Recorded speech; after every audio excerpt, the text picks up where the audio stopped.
Shalom, shalom, peuple de Dieu. Je suis l'évangéliste Perside Mangando, la présentatrice de votre émission Jésus-Christ est Seigneur. Jésus-Christ est Seigneur, il faut que tout le monde en parle. Vraiment, nous sommes dans la joie que vous êtes nombreux pour le moment à nous suivre. Tout ce que nous faisons, c'est pour la gloire de Dieu. Jésus-Christ est Seigneur, il faut que tout le monde en parle. Je ne suis pas seule comme d'habitude. Encore une fois, un invité de taille. Jésus-Christ est bon. Le pasteur Guy Kabobo. Vous allez le découvrir avec un thème, la communion fraternelle. C'est profond. Ne quittez pas vos écrans. À tout de suite.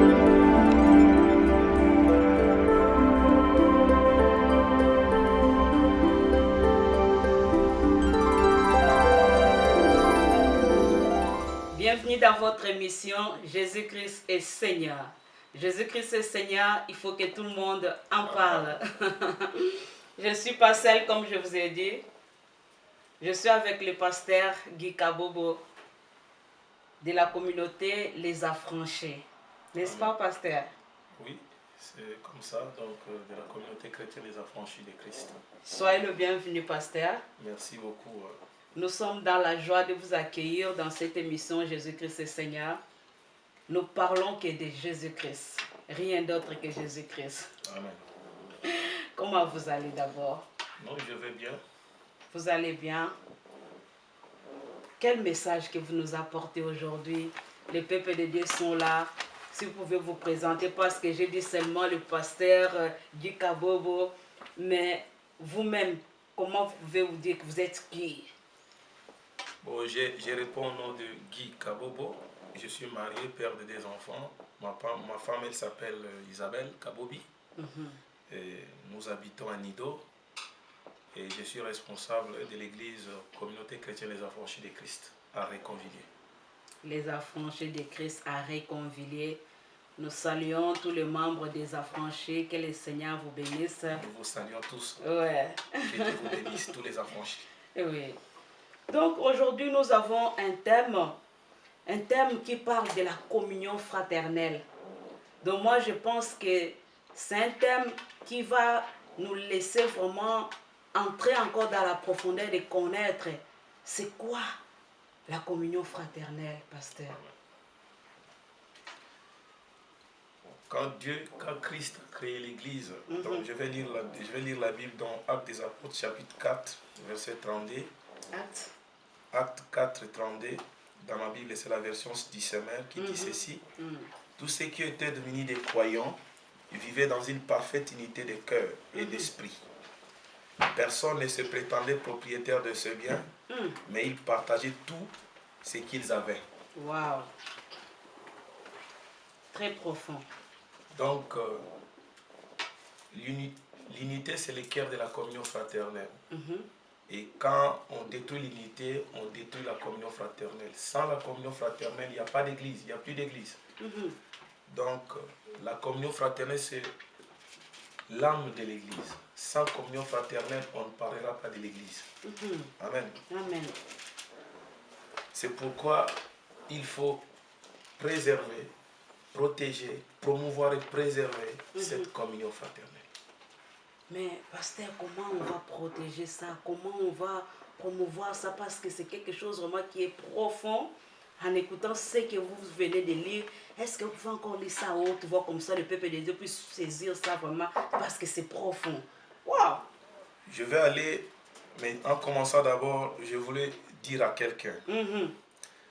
L'église a beaucoup de la valeur devant Dieu. Christ a payé un prix fort pour son église. Voilà la raison pour laquelle cette église doit être protégée et préservée. Donc nous sommes tous des agents mandatés par Christ lui-même pour préserver, promouvoir cette communion fraternelle. Mais comment? Parce qu'il y a quelques points que nous allons voir comment, comme vous venez de me dire, comme vous venez de me demander, comment promouvoir et préserver cette communion fraternelle. Le premier point, vous savez, nous sommes créés tous différents les uns des autres. Donc le premier point pour bien préserver, promouvoir et préserver la communion fraternelle, le premier point c'est centrer sur nous tout ce que nous partageons en commun et non nos différences. Centré sur nous, ce que nous partageons en commun et non nos différences. Une fois, il y a eu un frère qui m'a demandé, mais qu'est-ce que nous avons en commun? Et quand nous lisons dans Ephésiens chapitre 4, verset 5, il nous dit ceci: il y a un seul Seigneur, une seule foi, un seul baptême, un seul Dieu, Père de tous, qui règne sur tout et qui agit partout, qui est un en tous. Donc, ces versets nous montrent que nous avons un seul Dieu, donc nous avons tous la même foi. Nous partageons un but qui est au-delà de tout ce qui peut nous séparer. Alléluia. Nous partageons un but qui est le royaume des cieux avec un seul Dieu. La même foi. Nous avons la même espérance. C'est quelque chose qui va au-delà de tout ce qui peut nous séparer. C'est ça, c'est que nous devons nous concentrer sur ça. Au lieu de nous concentrer sur tout ce qui nous divise. Ce qui nous divise est petit, mais ce qui nous attend dans le futur est plus grand, c'est grandiose. Mais pasteur, si nous retournons là, parce que la Bible nous dit ici que nul ne dise que ces biens lui appartiennent en propre, mais tout était commun entre eux. Mais aujourd'hui, nous voyons, c'est comme si dans les églises, tout le monde vit chacun pour soi et puis Dieu pour tous. Il y a une personne qui vient à l'église, à la fin, il ne veut même pas saluer les autres, il sort vite et puis pour lui, il dit que non, moi j'étais venu seulement pour la prière. Les autres, pour moi, ça ne me dit absolument rien, je mets mon offrande, ciao, ciao. Mais par rapport à ce que la Bible nous dit, il y a quand même la confusion là. La confusion est du fait qu'il y a beaucoup de chrétiens qui ne comprennent pas ce que signifie la communion fraternelle. Qu'est-ce qu'est la communion fraternelle? C'est ça. Il y a des chrétiens qui tolèrent leurs frères au lieu de les accepter.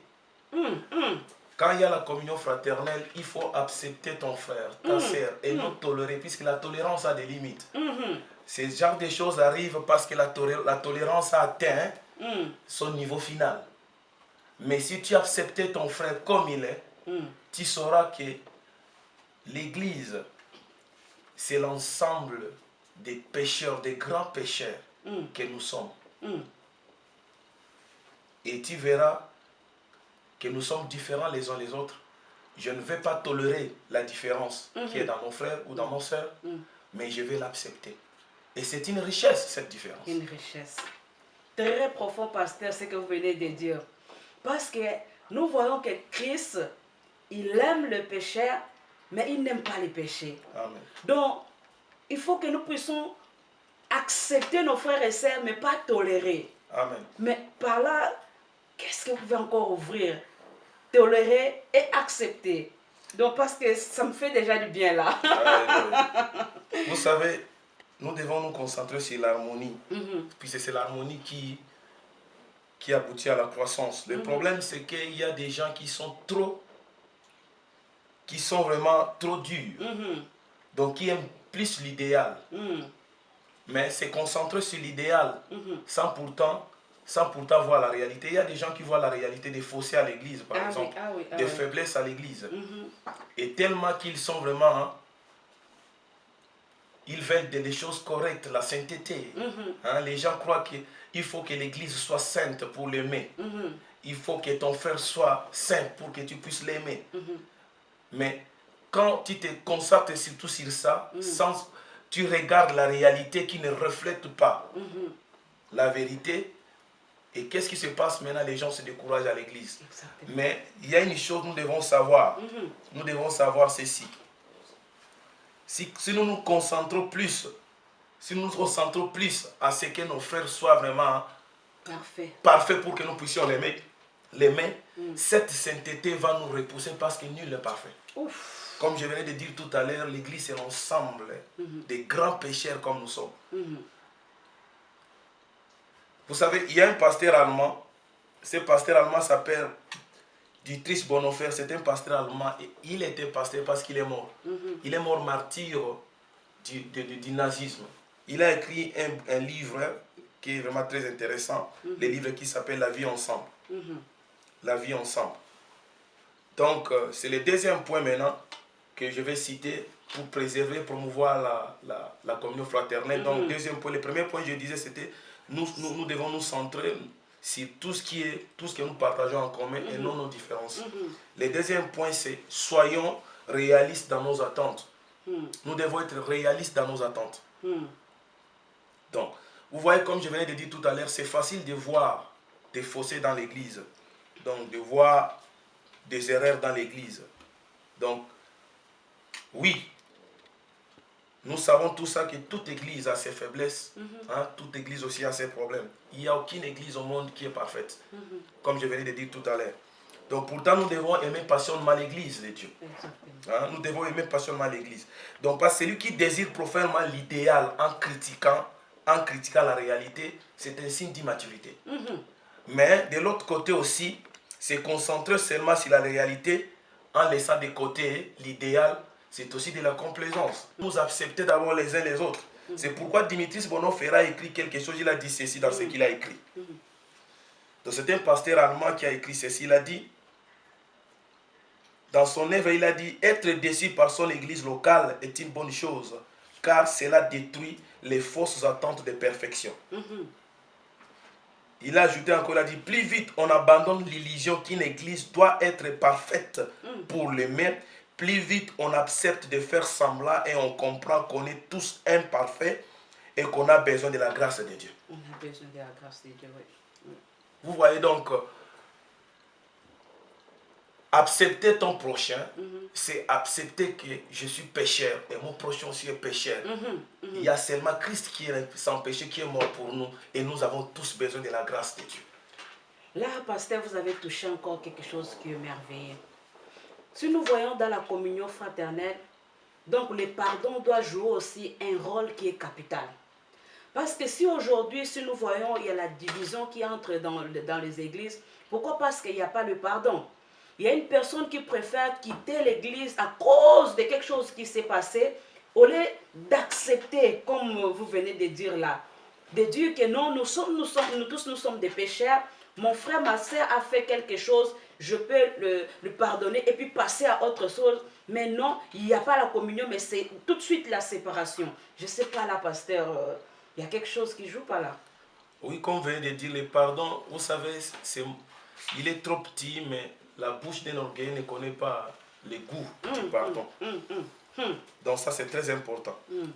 Le même pasteur allemand, il a écrit encore une chose, il a dit, celui qui aime son rêve de communauté plus que la communauté chrétienne elle-même devient destructeur de celle-ci. Donc il y a des gens aujourd'hui à l'église qui aiment l'église plus que Christ lui-même qui a conçu son église. Des gens qui sont tellement parfaits, qui aiment que l'église soit vraiment parfaite. Et oh, lui, il est venu pour les pécheurs. Amen. Donc, tellement l'amour de la communauté devient grand à la personne, donc il devient aussi destructeur de cette communauté sans le savoir. Sans le vouloir aussi. Les gens qui quittent l'église parce qu'il y a eu un problème, ça c'est signe d'immaturité. C'est signe d'immaturité. Parce que si tu acceptes l'état de la personne, si tu m'as accepté tel que je suis, parce que Christ nous accepte tel que nous sommes, il a dit venez à moi tel que vous êtes. Oh, yes. Il n'a jamais dit que non, avant de venir à moi, il faut que tu changes d'abord. Non, c'est Christ qui change. C'est le Saint-Esprit qui régénère à nous une nouvelle nature. Il n'y a aucune personne qui peut régénérer cette nouvelle nature en lui-même. Du fait que c'est Christ qui fait, il dit venez à moi tel que vous êtes. Nous, en tant que chrétiens, pour préserver l'unité, donc la communion fraternelle à l'église, nous devons accepter nos frères tels qu'ils sont. Quand je l'accepte telle qu'elle est, même si elle posait un acte qui pouvait me faire du mal, je dirais que non, c'est mon frère, je l'aime, je l'ai accepté tel qu'il est, je ne partirai pas de l'église parce que tel a fait ceci, c'est mon frère, on est à l'église, il faut que je l'accepte et je l'aime comme ça. Je vais vous dire une chose, madame la présentatrice évangéliste Percy de Mangandou. Si vous voulez que l'église soit sainte pour que vous puissiez l'aimer, ou votre pasteur soit vraiment saint, ou votre frère ou sœur soit saint pour que vous puissiez l'aimer, cette sainteté va vous éjecter. Cette sainteté va vous rejeter. Parce que vous n'êtes pas saints. Alléluia. La Bible dit, tous ont péché et sont privés de la gloire de Dieu. Il n'y a que Christ qui n'a jamais commis de péché. Il n'y a que Christ qui n'a jamais commis de péché. Alors, pour que nous puissions vivre la communion fraternelle, si tu ne le pratiques pas ici, tu n'iras pas au ciel. Exactement. Exactement. Parce que moi, ça m'étonne des fois que la personne qui n'accepte pas à pardonner ou à accepter ce qui l'entoure, mais il peut changer les églises. Ça sera toujours la même chose parce que déjà des personnes, un jour, eux aussi vont prêcher la communion fraternelle. Or, il n'y a pas une église si on ne parle pas de communion fraternelle. Parce que si nous voyons comment l'église a débuté, pasteur, je ne sais pas là si vous pouvez nous ouvrir encore quelque chose. Sur le pardon, oui. Comme je disais tout à l'heure que l'unité, c'est le cœur de la communion fraternelle. Et sans la communion fraternelle, il n'y a pas d'église. Je vais lire un petit verset. Donc, qui est dans Philippiens chapitre 4, verset 2, qui dit ceci. Je recommande à Évodie et à Syntyche de vivre en parfaite harmonie l'une avec l'autre selon le Seigneur. Je les y invite instamment. Vous savez, l'église de Dieu, les problèmes ne manqueront jamais. Le jour où les problèmes cesseront, ça sera la fin, c'est l'enlèvement. Nous partons. Aussi longtemps nous vivons sur cette terre, il y aura toujours des problèmes. Ça viendra. C'est là où nous devons expérimenter la communion fraternelle. Exactement. Alors le pardon, comme la Bible le dit, c'est une puissance qui libère. Si vous voyez un frère ou une sœur qui se croit être en communion fraternelle avec son frère à l'église, mais qui ne pardonne pas, ça signifie qu'il n'a pas encore compris qu'est-ce qu'est la communion fraternelle. Même s'il change des églises. Même s'il changeait des églises, il va encore quitter cette église pour aller dans une autre. Il fera le tour du monde des églises. Il sera toujours sous l'emprise de quelque chose, le manque de pardon. Puisque cette puissance, il sera toujours sous les jougs de l'ennemi. Parce que le pardon libère. Et si tu ne pardonnes pas, qui tu vas, ça signifie que tu es lié. Tu es dans un état de siège. Parce que tu ne pardonnes pas. Tu quitteras l'église, tu vas aller dans une autre église. Il y aura encore un autre problème. Tu ne pardonneras toujours pas. Tu vas quitter, tu vas aller encore dans une autre église. Ainsi de suite. Jusqu'à ce que tu puisses comprendre que le pardon est une puissance qui libère. Et que celui à qui tu as le problème, c'est ton frère. Si tu l'as accepté tel qu'il est, ou tel qu'elle est, vous allez être ensemble. Vous allez vivre en parfaite harmonie. Comme la Bible dit à Syntyche et à Évodie, de vivre en parfaite harmonie, l'une avec l'autre. Et l'apôtre insiste, il dit, je les y invite instamment. Parce que ça signifie nos sœurs ici avaient un problème qu'ils devaient régler. Là, je reviens encore à un autre point qui est très important pour préserver, pour promouvoir et préserver la communion fraternelle, c'est mettre en pratique la parole de Dieu pour résoudre les conflits. Alléluia, alléluia, alléluia. Pour résoudre Parce les conflits. Parce que moi, je pense que c'est ça qui est à la base. Il n'y a pas la mise en pratique de la parole de Dieu. Nous voulons trop écouter et puis prêcher aux autres, mais on n'arrive pas à pratiquer parce que la Bible nous demande de mettre en pratique ce que nous écoutons quand même. Amen. Au commencement était la parole. La parole était avec Dieu et la parole était Dieu. Toutes choses ont été faites par elle. Toutes choses. Toutes choses. La parole est là pour nous aider. Alléluia. Non seulement la parole nous exhorte à savoir nos destinées ou nos promesses, mais aussi la parole nous aide à résoudre le problème. Tu as des problèmes. Tu sais que tu es un enfant de Dieu, régénéré, une nouvelle créature en Christ. Tu peux t'emporter, mais n'oublie jamais ta nature. Cherche un moyen de la parole de Dieu pour résoudre les conflits. Pour résoudre les conflits. La parole de Dieu est là comme une lampe pour nous aider. Les gens qui quittent les églises comme ça, ce sont des gens qui n'appliquent pas la parole de Dieu pour résoudre les problèmes. Ils utilisent des armes et des ennemis. Vous savez, dans le livre de 1 Samuel chapitre 13, les enfants d'Israël ont été sous l'état de siège des Philistins. Les Philistins se sont dit, empêchons-les de fabriquer les armes. Parce qu'il n'y avait plus de forgerons en Israël. Les forgerons, c'est toi et moi, c'est un serviteur de Dieu. Vous êtes forgerons. Évangéliste Percy de Mangandou, la présentatrice de l'émission. Vous êtes forgeron. Un forgeron est là pour prendre les marteaux et taper sur le fer pour donner la forme. On fabrique les armes et ces armes-là, c'est pour combattre. Mais Israël n'avait pas des armes. Il descendait chez le Philistin pour aller aiguiser les armes. Donc il y a des gens comme ça aussi à l'église qui sont sous état de siège. Pour résoudre les problèmes, au lieu d'utiliser les armes de Dieu, de l'esprit que Dieu nous a donné, et ils utilisent les armes de l'ennemi. Les armes de l'ennemi, c'est quoi? C'est la colère, la haine, la jalousie, l'orgueil. L'orgueil, des recul. Je me retire, moi, je n'aime pas des bêtises. Moi, je vais à l'église pour prier. Moi, j'ai une église virtuelle, je suis un pasteur X à l'internet, ça me suffit. Là, tu ne vivras jamais la communion fraternelle. Alléluia. Jamais. Jésus-Christ est Seigneur, il faut que tout le monde en parle. Aujourd'hui, notre thème était comment promouvoir et préserver la communion fraternelle. C'est quelque chose qui est très important pour nous, les enfants de Dieu. Il faut que nous puissions nous aimer les uns et les autres. C'est alors que les autres reconnaîtront que nous sommes les disciples de Christ.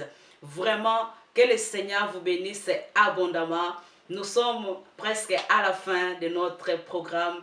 Pasteur, un mot de la fin pour cette émission. Qu'est-ce que vous pouvez dire pour conclure pour aujourd'hui? Parce que je sais que c'est la première, mais ce n'est pas la dernière fois.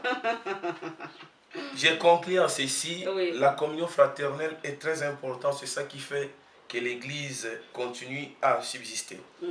Donc, je finis pour dire ceci. Dans Hébreu, il est écrit, dans Hébreu chapitre 13, verset 17, il est écrit « Obéissez à vos conducteurs et soyez soumis à vos conducteurs, car ils veillent sur vos âmes comme ayant à rendre compte, afin qu'ils le fassent cela avec joie et non en gémissant, car cela ne vous serait pas profitable. » Bien-aimés, toutes les églises au monde ont leurs faiblesses. Toutes les églises au monde ont leurs problèmes. Il n'y a aucune église au monde qui est parfaite. Toute église a ses problèmes. Tous les pasteurs, il n'y a aucun pasteur au monde qui est parfait, mais vous devez apprendre à aimer votre pasteur, à aimer vos conducteurs, à aimer ceux qui vous enseignent la parole de Dieu. Car si vous le faites, vous leur donnez, ils vont le faire avec joie, cela va être une bénédiction pour vous.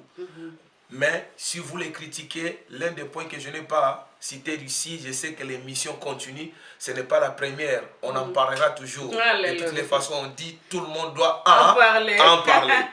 Donc, soyez un chrétien fidèle à l'église locale. Un chrétien sans église locale, vous n'êtes pas un chrétien. Vous ne vivez pas la communion fraternelle. Virtuellement parlant, la communion fraternelle n'existe pas. Il n'y a pas d'église virtuelle.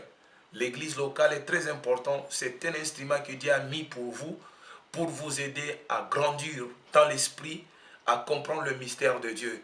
Aimez l'église passionnément et vivez votre communion fraternelle en acceptant votre frère tel qu'il est. Et Dieu vous bénira. Je bénis toute l'église, les affranchis de Christ. Tous mes frères et sœurs, je vous bénis tous au nom de Jésus.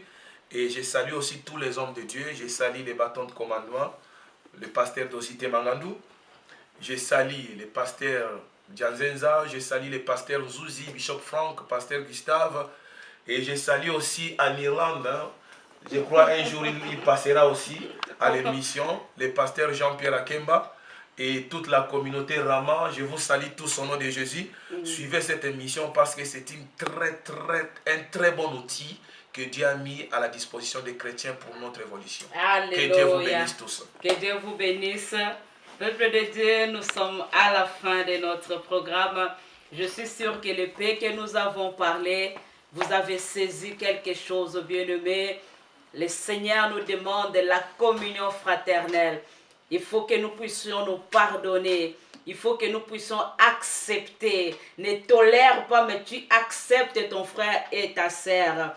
Comment tu peux dire que tu aimes Dieu, celui que tu ne vois pas, mais tu ne veux pas accepter ton frère ou ta sœur qui est à côté de toi? Quelque chose à revoir. Bien-aimés, nous sommes à la fin. Jésus-Christ est Seigneur. Jésus-Christ est Seigneur. Il faut que tout le monde en parle. À très bien.